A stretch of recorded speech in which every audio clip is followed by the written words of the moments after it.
Okay, hello, my name is Tracy Brown, and I'm with Olinka Green, and we are doing work for our police accountability, community safety project. And first of all, how are you doing, Miss Olinka? I'm doing fine. Thank you for asking, my friend. Okay, great, thank you, and thank you for being here. We appreciate you taking out your time to answer our questions. So the first question is, in your opinion, do police keep the community safe? No, they do Why do not. you feel that way? Why do you have a reason why you feel that way? Yes, ma'am. Because when we look at the formation of what the police are, when you look at the word police, it means the city. It refers to the Roman guards that police Rome. And if you know anything about history, you know that the Roman guards were the most vicious battalion there was. Mm. And so when we look at the police department today, they use the same tactics that the Romans did with the shields and the baton. But they also, they're patty rollers. The first police departments, the first police were the patty rollers. And the patty rollers were those that were deputized to patrol slave plantations and keep Black people in line. They were the ones that could arrest you and hang you. Mm-hmm. So we as Black people in this country, or any melanated people, we've always been patrolled by non-melanated folks. So when it comes to police, they have never done anything for people of color, but try to keep us in control and in line. So when it comes to my view of the police, no, they don't do anything but try to keep non-melanated people in line. All right. Okay, so rather verbal or physical, have you ever been abused by law enforcement? Yes, I have. I have been verbally abused by DPD, and I have been physically abused by DPD. But I want to also go back to something. I want to make this known that the majority of police officers or chief of police, even here in Dallas, Texas, they go over and they train in Israel with the Israeli police. So if you know anything about the Israeli police and how deadly they are toward the Palestinian people, then you know where America gets its tactics from. When the Israeli people shoot the Palestinians with rubber bullets, do not America shoot you with rubber bullets? Do not America throw hand grenades? Smoke grenades. So all the tactics that America's police military has used, it also trains their police departments. So I just want to get that fact out in there. So back to the verbal abuse. Yes, I have been verbally abused by police when I was incarcerated and I needed some sanitary napkins. I was told to shut up and be quiet because you ain't nothing but a nigga number. We don't have to give you shit. The second time that I've been abused, physically abused, was when I was beaten by the Dart police for leading a one-woman protest against the murder of Black and transgender women. And I was maced, I was beaten, I was handcuffed, and thrown in the back of a police car. So my interactions with police have never been favorable at all. To me, they devils in the blue dress. Yes. So who did you report the abuse to, or if anyone? I did. I reported it to their higher ups. I let it be known. I obtained a lawyer, and my lawyer went through the channels of getting both of those incidents written up.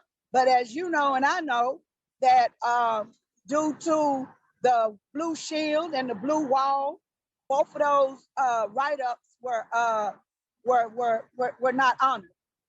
So so they were not honored.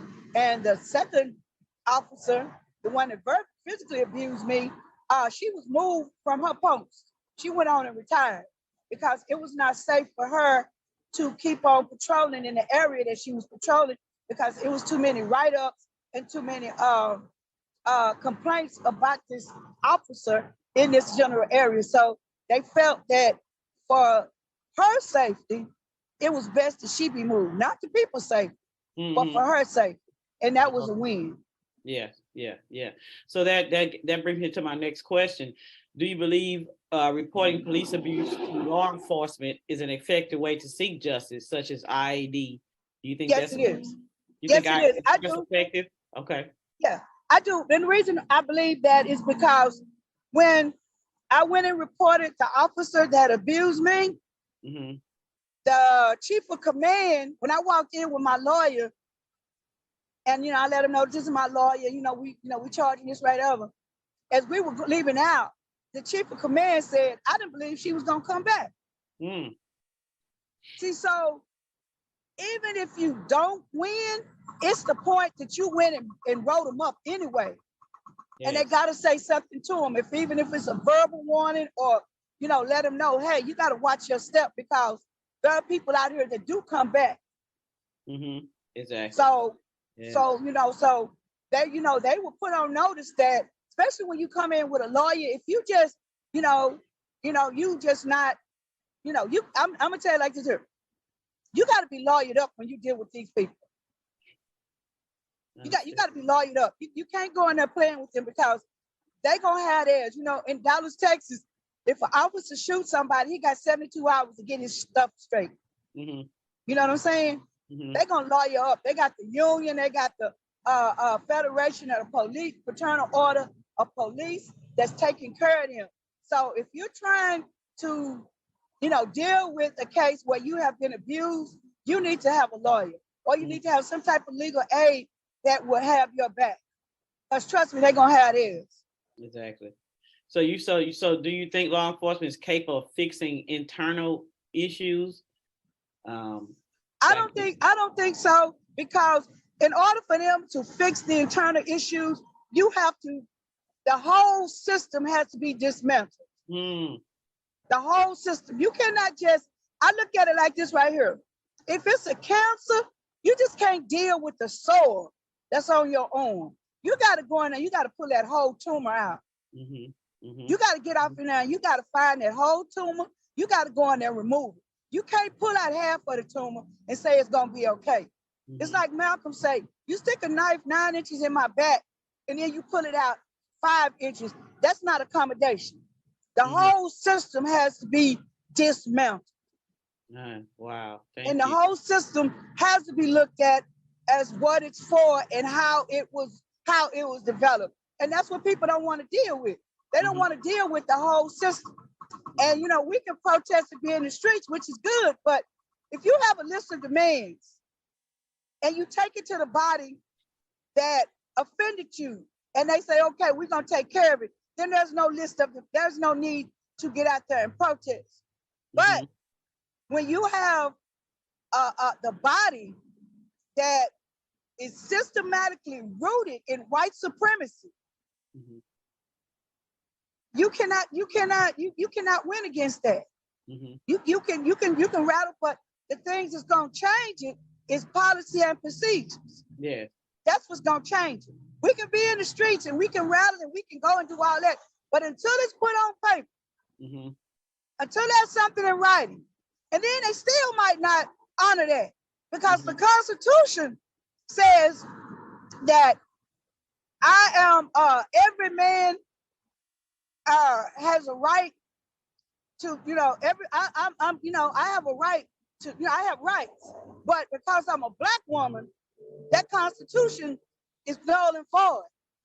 Because when they wrote it, they weren't talking about me. Yeah, I'm 3/5 of a human being. So the police system that was written, that whole system was set up to make sure that Black people like me and melanated people like me are going to stay on the plantation, that we're going to constantly be patrolled. We're never going to be free because that system is set in stone. And white supremacy is going to make sure that it does its job to keep us in line and keep us in check. Oh, thank you. So And I understand what you're saying. And so, Miss Green, if you could prevent the police from doing one thing, what would it be? If I could prevent them from doing one thing, Mm-hmm. it would be these rando stops Mm, that get Black people killed. mm-hmm. It would be these rando stops because you turn and your signal light wasn't on. You turned and you didn't have a seatbelt on. You were over the white line just a little bit too much. When we look at the majority of these police stops that Black and melanated people have been killed because of, it is a rando police stop. Mm-hmm. Alton Sterling, uh, uh, police and the brother that was in New York for selling the Lucy cigarettes. They just pulled him over. Say, man, you ain't supposed to be selling cigarettes. He said, okay, I'll walk out. But walking off still wasn't good enough for them. It's these rando stops that comes into these situations where our people be like, man, I just want to leave, and we start running or we walk away. And when we turn our back to leave, that gives them that irritates them because that takes the power away from them conquering us. Mm-hmm. So they're like, oh, you're gonna turn your back on me? You just gonna walk away from me? I'm the one with the power. Mm-hmm. So when we walk away from them, they feel that we disrespecting their power. Yeah. And that's when it escalates into these things of Black men being shot in the back because he ran. Black men being Eric Garner being choked.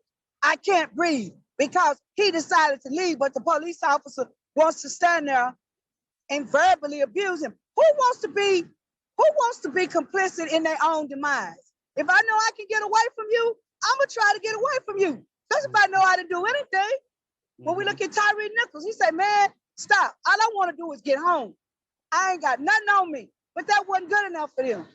It's when they think that we are taking the victory or the power from them that they get enraged. Mm-hmm. Understood.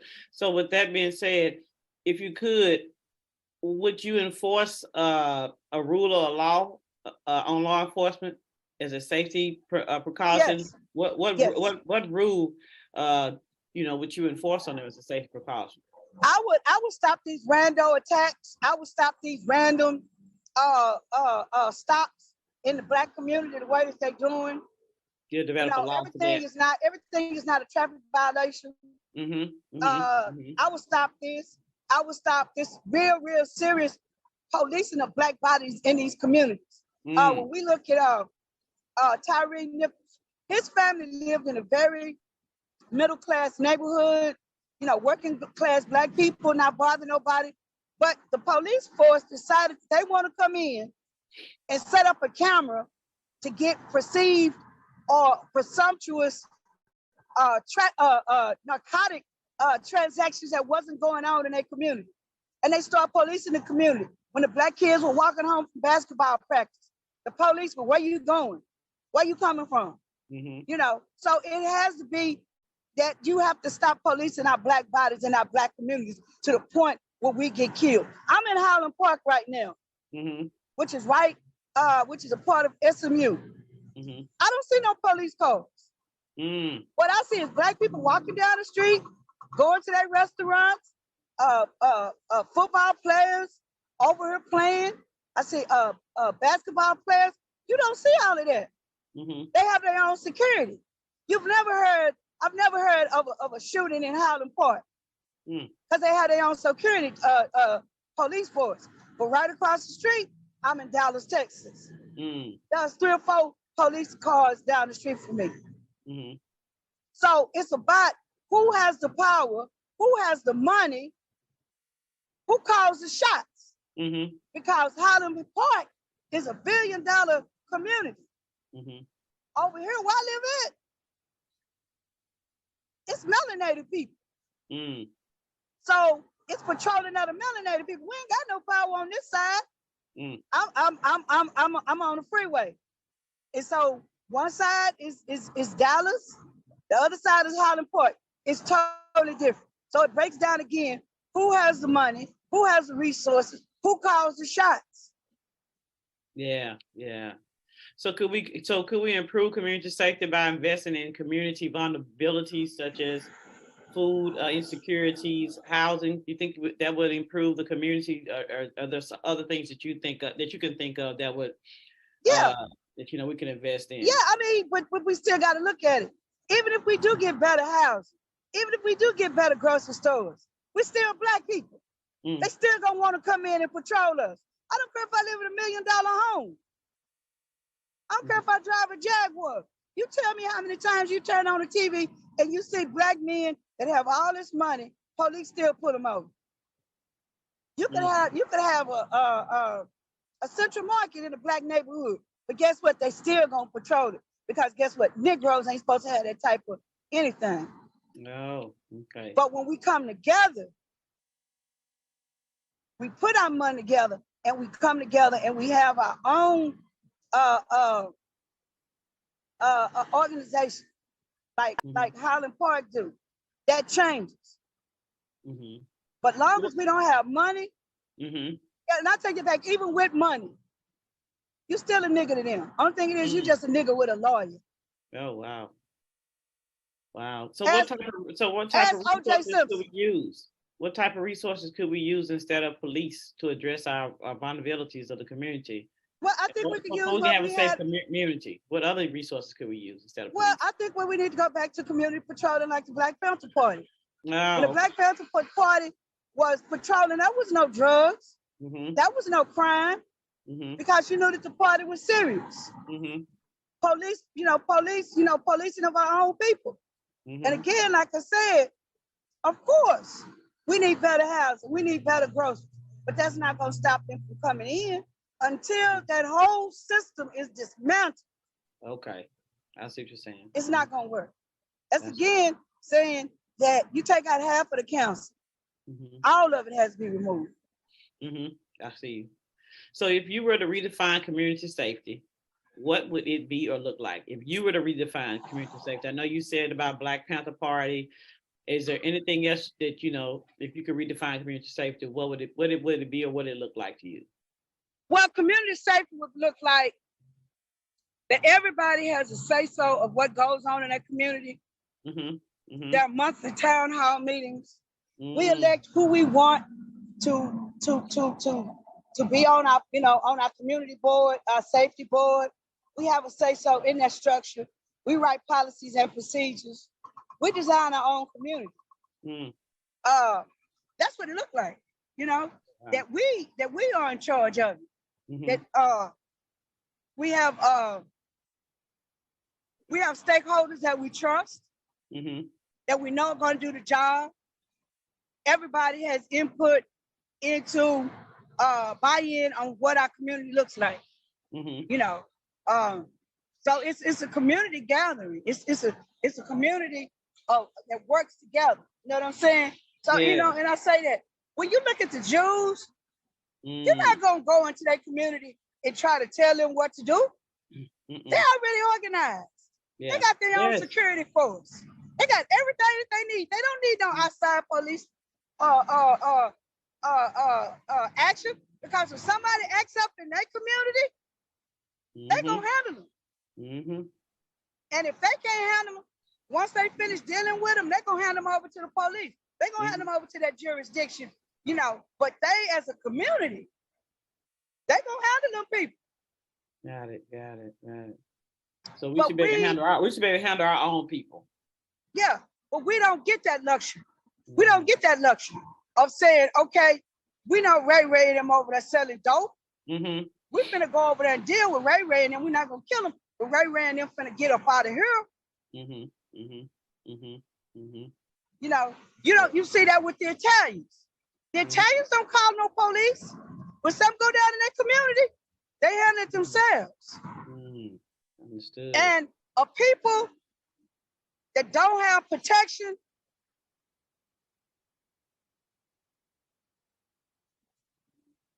is an unrespected people.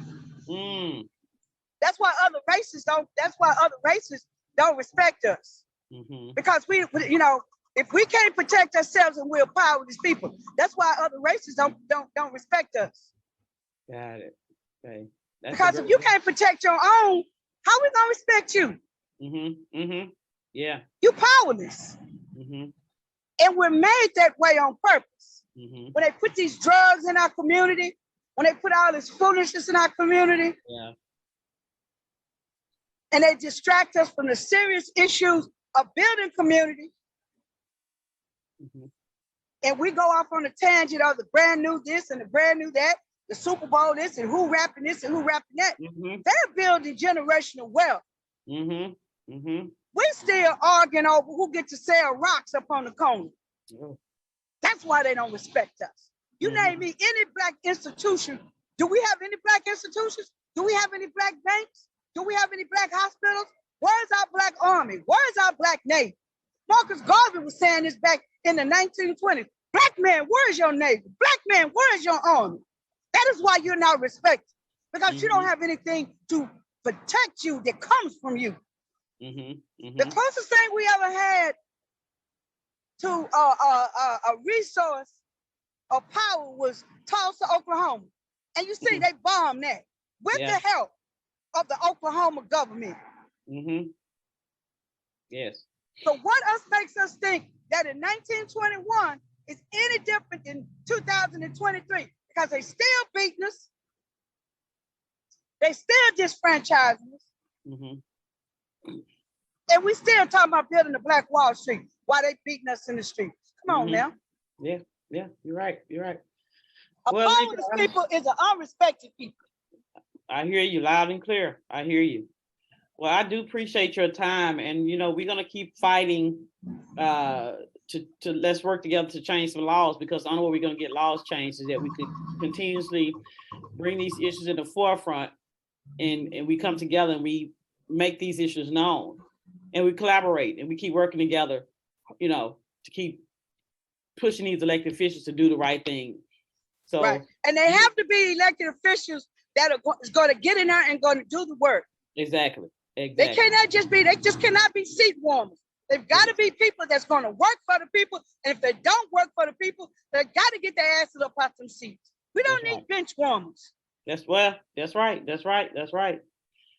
Well, I sure thank you for your time. It's been a powerful interview, and I really appreciate it. And we here at Pure Justice, we love you and we thank you. And hopefully we'll get a chance to do a follow-up. If we can, we'll call you back. Would that be okay with you? Yeah, that's fine. All right, sister. All power to the people. Power to the people. Okay, talk to you later. All right, bye-bye. Bye-bye.